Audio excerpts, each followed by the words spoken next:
अस्सलाम वालेकुम dear students. आज हम अपना नेक्स्ट लेक्चर जो है वो स्टार्ट करने जा रहे हैं। हमारा टॉपिक है ब्रांचेस ऑफ केमिस्ट्री। तो आइए शुरू करते हैं। केमिस्ट्री जो है उसको मुख्तलिफ ब्रांचेस में तकसीम किया गया है, जिनमें से सबसे जो पहली ब्रांच जिसको हम डिस्कस करेंगे वो फिजिकल केमिस्ट्री है। Physical chemistry. और फिजिकल केमिस्ट्री क्या है, इसकी डेफिनेशन जो है वो ये है कि it deals with the relationship between the composition and physical properties of matter along with the changes. यानी इसमें जो बताया गया वो ये है कि हम यहाँ पर मैटर जो है उसकी कंपोजिशन को भी डिस्कस करते हैं। कंपोजिशन हमने लास्ट टॉपिक में पढ़ा था, जब हमने इंट्रोडक्शन पढ़ा था केमिस्ट्री का, कि कोई भी मैटर जो उसकी कंपोजिशन होती है, और वहाँ पर हमने कंपोजिशन के हवाले से बात की थी। जैसे हमने कहा था कि जो वाटर है इसकी कंपोजिशन में दो एलिमेंट्स होते हैं, एक इसमें हाइड्रोजन है और दूसरा ऑक्सीजन है। तो कंपोजिशन की हम बात करते हैं और साथ उन एलिमेंट्स की वजह से उस कंपाउंड्स की जो प्रॉपर्टीज बनती हैं उनका आपस में रिलेशनशिप देखा जाता है। प्रॉपर्टीज हम बात कर चुके हैं, जैसे मेल्टिंग पॉइंट है, बॉइलिंग पॉइंट है, कलर है और टेस्ट है। तो ये प्रॉपर्टीज हैं जो कि कंपोजिशन पे डिपेंड करती हैं और इनको हम यहाँ पर यानी फिजिकल केमिस्ट्री में डिस्कस करते हैं। और ये भी देखते हैं कि जो मैटर है उसमें चेंजेस किस किस्म की आती हैं। चेंजेस हम पीछे बात कर चुके हैं कि बाज़ चेंजेस जो होती हैं वो परमानेंट होती हैं, बाज़ चेंजेस जो हैं वो टेम्परेरी होती हैं।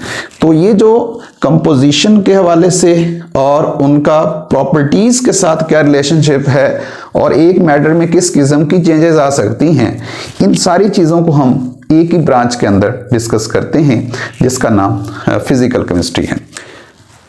डियर स्टूडेंट्स, जहाँ तक बात है कि ये जो फिजिकल केमिस्ट्री है इसका स्कोप क्या है, तो याद रखिएगा जब भी बोर्ड के एग्जाम में क्वेश्चन पूछा जाता है तो वो आपसे डेफिनेशन भी पूछ सकता है और साथ आपसे जो है वो स्कोप भी पूछ सकता है उस ब्रांच का, कि इसको हम इन फ्यूचर जो है वो यानी इसका क्या है, फ्यूचर क्या है। स्कोप मीन्स कि उसका फ्यूचर क्या है। तो फ्यूचर आप देखें कि हम क्या समझ सकते हैं। अगर हम फिजिकल केमिस्ट्री को अंडरस्टैंड कर लेते हैं तो फिर हम आसानी से एटम्स और मॉलिक्यूल जो हैं इनके स्ट्रक्चर्स को भी समझ सकते हैं, इनकी कंपोजिशन को भी समझ सकते हैं। अब एटम जो है ये क्या है, ये आगे जाके बात हम करेंगे। एटम क्या होता है? हम कहते हैं it is the smallest particle of a matter which can not be further सब डिवाइडेड। अगर हम एटम के लफ्जी मतलब से इसका कोई मफहूम निकालते हैं तो, लेकिन आगे इसकी डेफिनेशन आएगी कि एटम जो है वो क्या होता है। और एटम जो होते हैं याद रखिएगा अनस्टेबल होते हैं और अपनी स्टेबिलिटी हासिल करने के लिए एटम जो होते हैं वो एक दूसरे के साथ कंबाइन होके एक स्टेबल पार्टिकल बनाते हैं। वो स्टेबल पार्टिकल को आमतौर पर मॉलिक्यूल कहा जाता है। तो मॉलिक्यूल याद रखिएगा डियर स्टूडेंट्स कि ये एटम की जो है वो स्टेबल फॉर्म होती है। एटम जो होते हैं मोस्ट केसेस में अनस्टेबल होते हैं और वो स्टेबिलिटी के लिए मॉलिक्यूल्स बनाते हैं। अब मॉलिक्यूल का स्ट्रक्चर कैसा होता है, एटम का स्ट्रक्चर कैसा होता है, इसको हम फिजिकल केमिस्ट्री के अंदर अंडरस्टैंड करने की कोशिश करते हैं। सिमिलरली यहाँ पर हम ये भी देखते हैं कि हमारे पास जो मैटर होता है उसकी जो स्टेट्स होती हैं, जिसमें गैसेज हैं, लिक्विड्स हैं, सॉलिड्स हैं, इनके बिहेवियर्स देखे जाते हैं इन डिफरेंट कंडीशंस के ये किस तरह बिहेव करते हैं। सॉलिड्स हैं, लिक्विड्स वगैरह, इनका हाई टेम्परेचर पे कैसे बिहेवियर है, लो टेम्परेचर्स पे कैसे बिहेवियर है, डिफरेंट प्रेशर्स जो होते हैं उन पे उनका बिहेवियर कैसा होता है, ये भी हम फिजिकल केमिस्ट्री में डिस्कस करते हैं। और याद साथ हम ये भी देखते हैं कि जो मैटर होता है उसको जब हम टेम्परेचर देते हैं या उसको हीट करते हैं तो उसके अंदर किस किस्म की जो है वो चेंजेस आमतौर पर आ सकती हैं। मिसाल के तौर पर यहाँ हमने कैल्शियम कार्बोनेट जो है उसको हीट किया, एग्जांपल दी है कि ये मैटर की एक फॉर्म है कैल्शियम कार्बोनेट जो है वो क्या, और उसको जब हीट किया जाता है तो उसमें दो चीज़ें जो आमतौर पर देखी जाती हैं जो बनती हैं, ये कैल्शियम ऑक्साइड होता है और दूसरा कार्बन डाइऑक्साइड गैस है जो कि यहाँ से इवॉल्व होगी, खारिज होगी। तो मीन्स कि ये effect of temperature and heat on matter है। होपफुली फिजिकल केमिस्ट्री का थोड़ा सा कंसेप्ट आपको आ गया होगा। उसके बाद हम जो एक और ब्रांच है, नेक्स्ट ब्रांच, जिसको हम कहते हैं ऑर्गेनिक केमिस्ट्री। तो जो ऑर्गेनिक केमिस्ट्री है ये बेसिक याद रखिएगा कि ये बुनियादी तौर पर उन कंपाउंड्स की केमिस्ट्री है जो आमतौर पर ऑर्गेनिक होते हैं। ऑर्गेनिक कंपाउंड्स आमतौर पर वो कंपाउंड्स होते हैं जिनके अंदर जो कार्बन है वो एज एन एसेंशियल एलिमेंट के तौर पर मौजूद होता है। तो कार्बन के साथ जो दूसरे एलिमेंट हो सकते हैं यहाँ पर वो हाइड्रोजन है, ऑक्सीजन है, आमतौर पर ये एलिमेंट्स जो हैं वो इनके साथ हो सकते हैं। तो इसीलिए जब हम ऑर्गेनिक केमिस्ट्री को डिफाइन करते हैं तो हम कहते हैं it is the study of hydrocarbons. अब हाइड्रोकार्बन्स बेटा क्या होते हैं? हाइड्रोकार्बन जैसा कि नाम इंडिकेट कर रहा है कि ये दो एलिमेंट के कंपाउंड होते हैं आमतौर पर। इनमें से वन जो है वो कार्बन है और दूसरा जो है वो हाइड्रोजन है, और इनके अंदर जो बॉन्ड होता है वो आमतौर पर कोवलेंट बॉन्ड पाया जाता है। कोवलेंट बॉन्ड भी आगे जाके डिस्कस किया जाएगा कि कोवलेंट बॉन्ड वो बॉन्ड होता है जो आपस में इलेक्ट्रॉन्स की म्यूचुअल शेयरिंग से जो है वो आमतौर पर वजूद में आता है या इसकी फॉर्मेशन होती है।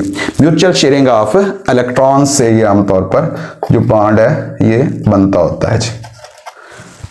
इसको हम कोवलेंट बॉन्ड कहते हैं। और ये जो होते हैं ये कोवलेंट कंपाउंड्स होते हैं हाइड्रोकार्बन्स जो हैं, और उनके डेरिवेटिव्स यानी हम उनके अंदर अगर कोई चेंज लेके आते हैं तो मिसाल के तौर पर एक डेरिवेटिव हम यहाँ पर बना लेते हैं CH4 हमारे पास जो है वो ऑर्गेनिक कंपाउंड है जिसको हम सुई गैस कहते हैं। अगर इसमें से हम एक हाइड्रोजन रिमूव कर लेते हैं और बाकी जो है वो हाइड्रोजन 3 बचते हैं तो उस हाइड्रोजन को रिप्लेस कर दिया जाए अगर क्लोरीन से, तो ये हमारे पास क्लोरोमीथेन जो है वो एक मॉलिक्यूल बन जाएगा। और ये क्लोरोमीथेन जो है वो हम कहते हैं ये हाइड्रोकार्बन्स का डेरिवेटिव होता है क्योंकि हमने इसको हाइड्रोकार्बन से डिराइव किया है। ये जो कंपाउंड्स हैं आमतौर पर ये ऑर्गेनिक केमिस्ट्री के अंदर डिस्कस किए जाते हैं। जहां तक इस केमिस्ट्री का स्कोप है, जो कि अलग क्वेश्चन आपसे पूछा जा सकता है शॉर्ट फॉर्म में कि what is the scope of organic chemistry, तो स्कोप इसका बहुत सिंपल है कि इसको हम आमतौर पर पेट्रोलियम प्रोडक्ट्स, पेट्रोकेमिकल्स और फार्मास्यूटिकल इंडस्ट्रीज के अंदर इसका ज्यादा यूज जो है वो इस ब्रांच का देखते हैं। नेक्स्ट हमारे पास जो ब्रांच है वो इनऑर्गेनिक केमिस्ट्री है। इनऑर्गेनिक केमिस्ट्री जो है वो क्या है? इनऑर्गेनिक केमिस्ट्री उन तमाम एलिमेंट्स और कंपाउंड की केमिस्ट्री है जो हाइड्रोकार्बन्स के अलावा होते हैं।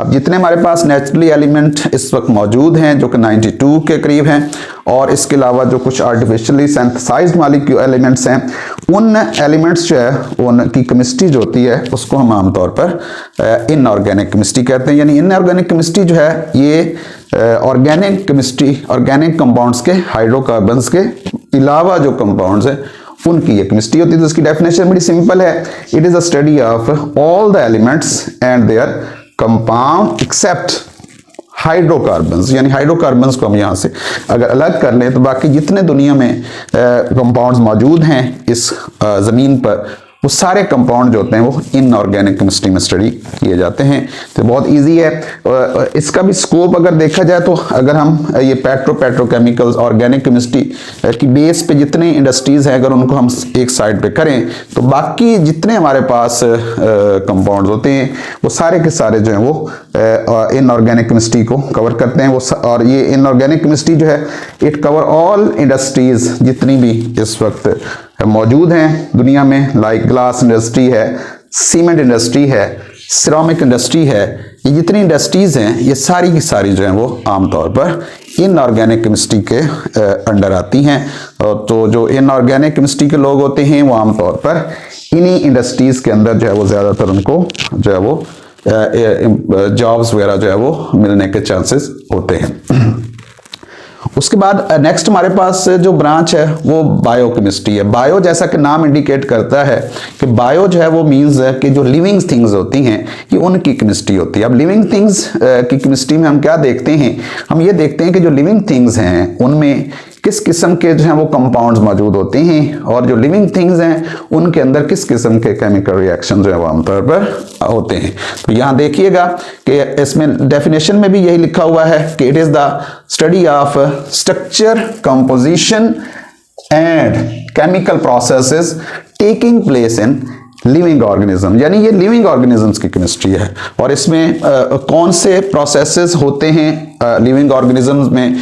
दो बहुत ही आम और जनरल रिएक्शंस हैं जिनको हम समझते हैं। एक फोटोसिंथेसिस है, दूसरा रेस्पिरेशन का रिएक्शन है। तो ये फोटोसिंथेसिस और रेस्पिरेशन को कलेक्टिवली अगर हमने समझना हो तो हमें जो है वो बायोकेमिस्ट्री को समझना पड़ता है। इसी तरह जो कंपाउंड्स पाए जाते हैं लिविंग ऑर्गेनिज्म में वो हैं कंपाउंड्स में प्रोटीन्स हैं, कार्बोहाइड्रेट्स हैं। तो बायोकेमिस्ट्री जो है वो बेसिकली लिविंग ऑर्गेनिजम्स की केमिस्ट्री होती है। और इसमें मैंने पहले बताया है कि हम फोटोसिंथेसिस, रेस्पिरेशन जैसे रिएक्शंस को जो है वो आमतौर पर डिस्कस करते हैं। और जो कंपाउंड्स मेजर पाए जाते हैं इन लिविंग ऑर्गेनिजम्स वो प्रोटीन्स हैं, वो कार्बोहाइड्रेट्स हैं, वो लिपिड्स हैं। ये सारे के सारे ऑर्गेनिक कंपाउंड्स होते हैं और ये जो है वो लिविंग ऑर्गेनिजम्स की बॉडी का हिस्सा होते हैं और इनको भी हम आमतौर पर बायोकेमिस्ट्री में डिस्कस करते हैं। तो डियर स्टूडेंट्स, अभी हमने जो है वो इसकी फर्स्ट 4 ब्रांचेस को डिस्कस किया है और हम अगली वीडियो में अगली जो 4 ब्रांचेस हैं उनका जिक्र करेंगे। तो याद रखिएगा ये बहुत इंपॉर्टेंट क्वेश्चन है, बोर्ड पॉइंट ऑफ व्यू से बहुत अहम है, बेसिक है और आप लोगों को जो है वो डेफिनेटली केमिस्ट्री की डेफिनेशन का पता होना चाहिए, उसका कंसेप्ट होना चाहिए और ये भी मालूम होना चाहिए कि जो डिफरेंट ब्रांचेस हैं उनका स्कोप क्या है और वो डेली लाइफ में हमारी किस तरह मदद कर सकती हैं। तो ये कंसेप्ट्स होने ज़रूरी हैं। तो अगली वीडियो में हम इंशाल्लाह नेक्स्ट जो ब्रांचेस हैं इसकी उनको कवर करने की कोशिश करेंगे। Thank you.